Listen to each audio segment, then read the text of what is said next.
Hello and welcome to another podcast with me, Andrew Gray, owner of Truth Legal Solicitors in Harrogate. Today I'm lucky enough to have Rachel Roche, solicitor and a friend of mine, who I'll be interviewing and asking lots of questions about her line of work. Good morning, Rachel. Good morning, Andrew. Thank you for having me. No, it's a pleasure. Thank you for sitting in our boardroom and being quizzed by me. Now then, so tell me about your business, Rachel. Where are you based, and tell all our listeners what it is that you do. So, I own a firm called Roche Legal. We're primarily based in York, but we also have offices in Harrogate. You'll know this very well, Andrew, because our Harrogate offices are actually based at your premises, which is great. And our York office is based in your office, That's Rachel. right. Roche Legal is a specialist private client practice. So that essentially means, in a nutshell, that we deal with things like wills and trusts, powers of attorney, probate, and we also have a specialism in dealing with elderly clients. So that might be if a relative is unwell with dementia or something like that, we sort out the legal stuff around it. I know your business started a little bit after mine, but remind me, how long have you been in business? So I set up the firm in February 2014. It was just me. And I started with just myself and a laptop in my spare room at my house at the time, which was in Lintnall, just in North Yorkshire. We've now got an office premises in York, and there are 5 of us.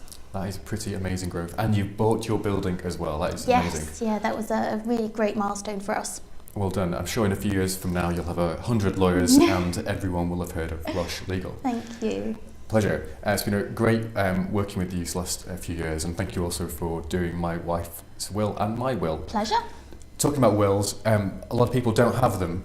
I'm sure you get this objection all the time. What's the point of having a will when there's something called the rules of intestacy? Go on, sell to us now. Sell to our listeners why they should have a will and why they should have it with you. My view, and I'm sure the view of all solicitors who are in my line of work, is that everyone who is 18 and over should at least think about putting a will in place. The main benefit of that is, of course, that your wishes are respected.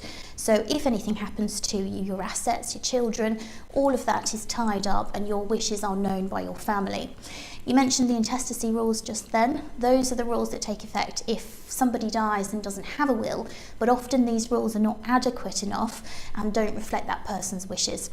Okay. It's especially important, of course, if you have young children, because if something happens to you or if something happens to yourself and your partner, it's very important that your family know where the children are to live, who's in control of the money for the children, and also your general wishes about things like education and upbringing. Okay, and is it burials as well and cremations? Would that be caught in a will? Yes, you can put funeral wishes in your will as well. The important thing to remember about that, though, is that funeral wishes aren't legally binding, but again, it sets out to your loved ones exactly what you want. It's not often a conversation that you might have during your lifetime, and if you haven't, then at least there's a paragraph in your will that sets out without ambiguity what you want to happen. Okay, so I don't know the answer to some of these questions, but I'll ask them anyway for those that don't know. So when you prepare a will for someone, when it's signed, where will it reside? Will it be in the person's house? Will you have a copy of it? Is there a central register? Well, when we do a will for somebody, that document belongs to that person. But more often than not, we hold the original document at our offices for safekeeping, and we send a copy out in the post to that person. So they've got a pack of information, including a copy of the will, so that they can put it in a safe place, often with their financial paperwork, so that if anything happens to them, their family can pretty much find it. We also suggest that if you make a will, you tell your family that you've done so, and your executors, and we'll come on to that, know that they're appointed, because your executors are the people with the responsibility and the authority to carry out your wishes. Now, also at Roche Legal, as a completely belt and braces approach, we register all of our wills that we hold for clients, whether we've prepared them or not, and clients are also welcome to send their wills to us for safekeeping, even if they've been prepared by a different firm. We register them with Certainty, which is a national will registration service. They don't actually have the will, but they know where it is. So if in years to come something happens to you, your relatives can do an online search, and we'll be asked to get in touch with them to say, look, don't worry, the will is here, everything's in order. Surely one of the problems about having a will is that people's lives are changing every few months or so. I mean, what type of life changes would you recommend people get a new will, an updated will for? When we see a client typically to make a will, we can only make a will based on their circumstances at the time, but we can put contingencies in there. So we can say, for instance, if somebody's getting a legacy and that person has died, where that legacy goes instead. And we can discuss other things that might change during that person's lifetime. But it is important that once you've got a will in place, that you review it every couple of years at least, or when circumstances change. So typically, life events like having a child, moving house, getting married, not forgetting that getting married does actually revoke your will. So there are lots of legal technicalities like that you need to be aware of. But when you do make a will with us, we send you a pack of information at the end. So it's got a list of situations and important information like that for you to refer to in the future if you do need to come back and just update it. Rachel, can I just go back to something you just said? You said upon marriage, a will is revoked. Is That's that correct? Right, yes. So all your wishes that were in the previous will are then null and void. Is everything then just passed to your spouse? Is that how it works? Not necessarily. It depends on your family situation at the time. And again, it would be the intestacy rules that would come into play, and they're not always really what you might want. So if you are going through a divorce or getting married, certainly if you're getting married, you need to make sure that you've got a will in place, and we can do one for you in contemplation of marriage. If you've got a date set and things are on course and you're getting married in a short period of time. Also, just when you get divorced as well, you need to have a think about getting your affairs in order. Getting divorced doesn't invalidate the whole will, but it will treat your ex-spouse as having predeceased you. So you do need to just make sure that it's up to date. And by predeceased, of course, you mean died before you did. Okay. That's right, yes. Got you. But a lot of wills on some these days are being challenged by family members. How do you stop a will from being challenged, or can you?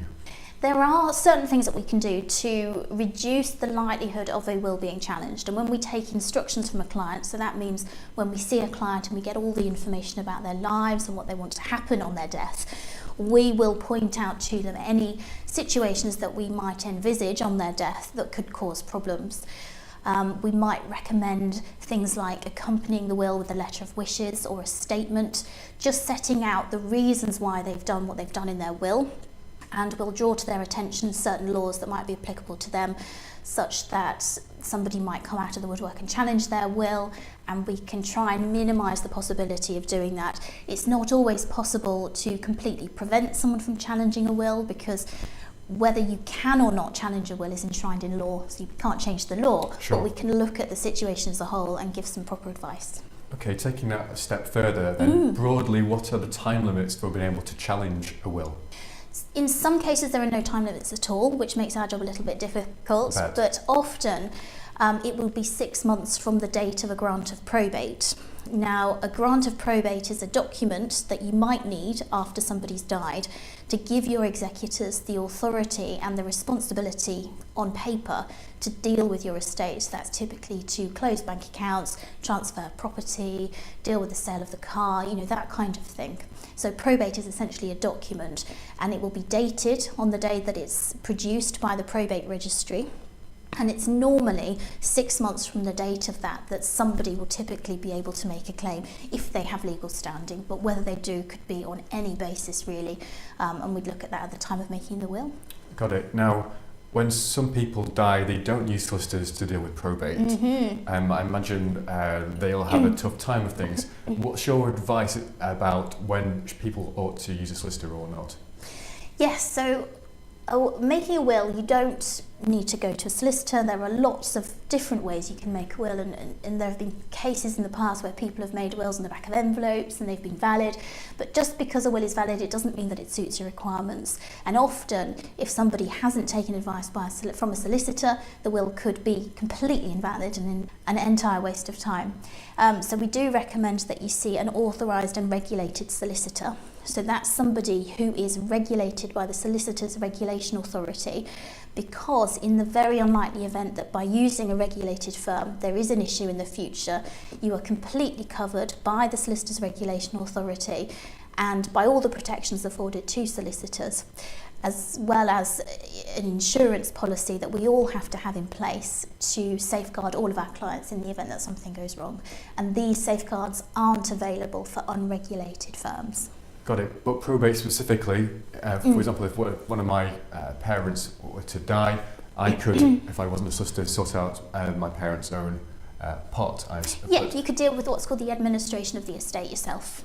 I mean, is that easy for a non-lawyer to do, or is it? Yeah, I mean, it can be. It can be very straightforward in the simplest of cases where, for instance, somebody's passed away, they might have one bank account, they might rent their property. So it's just a matter of handing the property back to the landlord and closing the bank account. And often in those simple cases, you won't even need to go to court to get a grant of probate.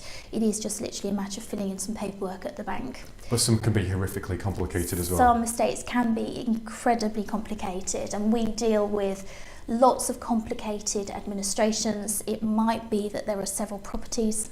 Some of those properties might be tenanted. It might be that there are assets abroad. It might be that complications arise because somebody's trying to make a claim on the estate because they feel left out, or another reason.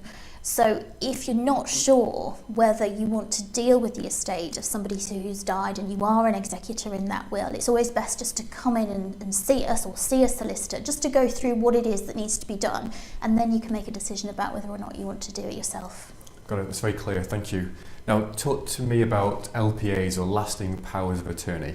As a solicitor myself, I don't fully understand them, so I imagine lots of other people don't as well. So when would you use a lasting power of attorney? Okay, so we've talked about wills, and wills take effect on death. Lasting powers of attorney are documents that are valid during your lifetime, and they allow you to appoint one or more people to manage your affairs. So that's typically to make decisions for you in respect of your finances and property, or about your health and welfare, if you become unable to make those decisions for yourself. So we get a lot of clients in, for instance, who are concerned about dementia and developing that in later life. And so it's very, very important that you have lasting powers of attorney in place, so that you are basically staying in control of who's making those decisions for you if you can't in the future. Now, there are two types of powers of attorney. There are one's for decisions about health and care, and one's for decisions about finance, as I briefly touched on. We always recommend that clients make both types, because you never know what types of decisions need to be made for you in the future.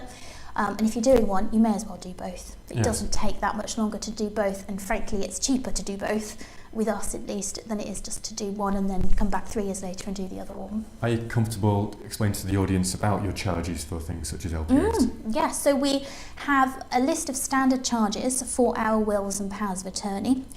Our wills start at the moment at £195 plus VAT for one person. If you are a couple and you're doing wills in similar terms, so often those wills would be referred to as mirror wills, our charges start at £345 plus VAT. Now, that's for something fairly straightforward. Sometimes we'll get clients come in and they need complicated advice. They might need advice about trusts or planning for care home fees, and that's almost a separate topic, really. Okay. But we can always provide a fixed fee for wills, and generally for trusts as well. Lasting powers of attorney, our charges are £425 plus VAT per power of attorney, but if you're doing both types, we charge £600 plus VAT, so we're not doubling up on that. Sure. Now, with the powers of attorney, they do need to be registered with the Office of the Public Guardian. We recommend registration every time. That means that the Office of the Public Guardian, who oversee people who have been appointed to make these types of decisions for clients, they've got a record of it. It's a safeguard, really. Now, registration does cost. There is a charge to the Office of the Public Guardian, and I think it's about £82 each, for £82 per power of attorney at the moment. Now, it used to be a lot more than that. It used to be £110, but they have reduced that over in the last 6-12 months, so that's pretty good. Got it, it's very clear. Yes, dementia is a topic which is all over the press at the moment. I think David Cameron's become one of the ambassadors, I think, for the dementia charity. So is it too late when someone has dementia for an LPA to be used? Any particular guidance you have for us in relation to dementia? Okay, so when we see people to make lasting powers of attorney, we need to make sure that that person understands what they're doing, they understand the nature of the document and the authority that they're giving over to a family member or friend. Now, sometimes we might see somebody and they may or may not have a diagnosis of dementia or another illness that prevents them from being able to sign a legal document, in that case, it might be necessary for us to advise the family that an application to the Court of Protection needs to be made for somebody, either us or a family member, to be appointed as what's called a deputy over that person's affairs. Now, that is an appointment by the court, and it has to be an appointment by the court because the person themselves is too unwell to be able to make that decision for themselves. I should perhaps also at this point out that we are all at Roche Legal dementia friends, and myself, I'm a dementia friend champion, which means that I can talk and provide information to other people about dementia. So we do have a fairly good grasp of the understanding of dementia and how that manifests itself, and we can very easily discuss those types of issues with family members because it can be very sensitive. But ultimately, if you are worried about dementia, if you have family members or friends who have been in a situation where they've not had the legal paperwork, it's really important that you get yourself sorted and you get your will sorted, but you also get your powers of attorney sorted, because that saves them, your family, having to make that application to court, which is a lot longer a process and more costly. So we're always trying to get clients to think ahead and basically save them the hassle and the hassle that their family will have to go through if they don't get things sorted and they do become ill in the future. Thank you. It's all very sound advice. Now, I have your LinkedIn profile in front of me. I can see. Yes, and it says at the end that you're a specialist in the Court of Protection, and you've touched upon the court. Just explain to me and to my listeners, because I don't necessarily fully understand it either, what the Court of Protection is and how you work with the court. So the Court of Protection, it's a funny name I've always thought, but it is essentially a court presided over by a judge or judges, and it has the responsibility for making decisions essentially for vulnerable clients. So like I said, the most common example and the most common type of dealings that we have with the Court of Protection is making those applications to the court for a deputy. So when somebody is very poorly, often because of dementia, we will make all of the submissions to the court about who should be appointed to manage their affairs. And like I said, sometimes it can be a family member, and if that family member's capable and willing to act and has perhaps a little bit of experience already in managing that person's affairs, they can be appointed. Sometimes it will be us if there's nobody in the family who's able to take on the role. But essentially the court is there to make decisions for people who can't. Got it. It's been quite difficult, complicated stuff in this interview, I must say. Changing tack a little bit, something a bit more amusing. What is the most amusing thing that you've seen written into a will, or that you've been asked to write into a will, if you could dare tell us? This one wasn't mine, but I heard something about a gift to a mother-in-law of a lemon so she could suck on it. Oh, I like that. That's very good. Any others? There's been all sorts.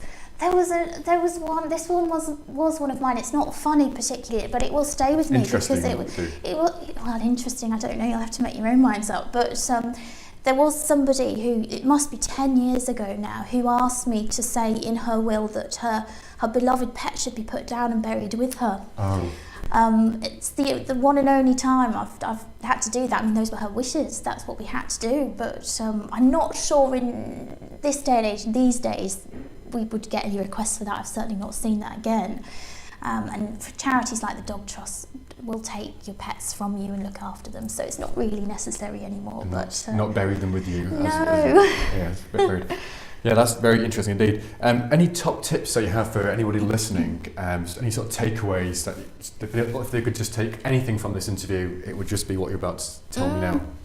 Well, I think that we need to try and break this taboo about talking about death and dying, and there is a movement actually, you may have heard of these death cafes where people go around and they do talk about it and are more open about it. Especially if you're doing a will, I think it's important to let your family members know you've done one. You don't necessarily need to tell them what's in it, that's fine. Just tell them where the original is, and often, like I said, it will be held with the solicitor. But I think even more important than that is to really do look at these powers of attorney, because they can really help your family to manage your affairs and help you with health and care decisions. And again, it opens up that conversation that you might not have with your family otherwise. But if you're on that legal journey, and it doesn't take very long at all, and we have clients often say to us, gosh, that was far easier than we thought. Because I think some people might get it, you might get it built up in your mind, you might think that a will is awful and you're going to die the minute you walk out the door, but that never happens. I think you just need to bite the bullet and do it and just get yourself organised. I am still alive after you've drafted my will, so I am proof of it. Rachel, everyone here at Truth Legal thinks that Roche Legal is an absolutely fantastic firm. We recommend you all the time. Thank you so much. No, it's okay. We only do it because you guys look after the people that we send your direction. We hope as well that your business continues to grow and flourish, and I'm sure in a few years' time everyone will be hearing about Roche Legal more so than now. So thank you very much for joining me today. And any final words? No, I think that's it. Just thank you very much again. I've not done a podcast before, but it was fine. It was fine. And where can people find out more about you? Yes, of course. So we have a website, rochelegal.co.uk, and that's spelt ROCHE legal.co.uk. You can also find us on Twitter, Facebook, and my profile, if you want to have a nose, is on LinkedIn as well. Super. With a picture with your office dog, I think. There will be pictures of Molly somewhere. Brilliant. Thank you very much, Rachel. All right. Thanks, Andrew. Take care.